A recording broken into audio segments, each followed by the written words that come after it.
La réouverture des églises ce 1er novembre était effective à l'église évangélique du Gabon. Pas plus de 30 fidèles dans l'enceinte du temple.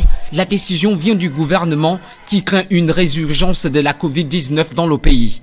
C'est d'ailleurs tout l'intérêt de cette visite des ministres de l'Intérieur et de la Santé ici à la mission Baraka. Ils sont venus vérifier si l'ouverture est effective et si les mesures protocoles que nous avions eu à mettre en place ensemble sont respectées.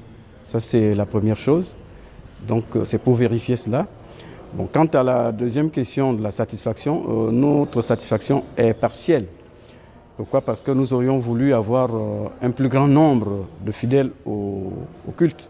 Mais malheureusement, nous sommes réduits à 30. Les explications scientifiques des deux ministres disent que si la tendance baissière continue, alors le nombre sera vu en hausse. Donc nous sommes là, nous attendons.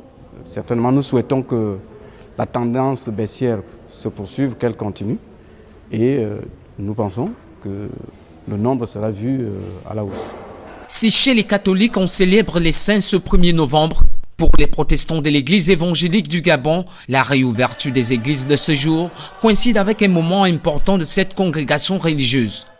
Ce mouvement est né le 31 octobre 1517, au XVIe siècle. Donc, du 31 octobre 1517 à aujourd'hui, ça fait 503 ans. C'est dans cette optique que nous célébrons aujourd'hui, dans la plupart des églises protestantes, la fête de la Réformation. C'est l'ère de la Réformation.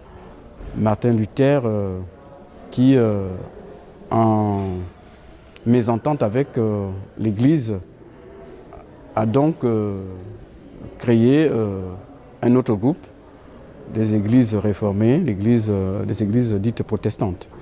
Après le tour des églises fait ce matin dans la capitale gabonaise, il ressort que seuls les grands temples ont ouvert leurs portes.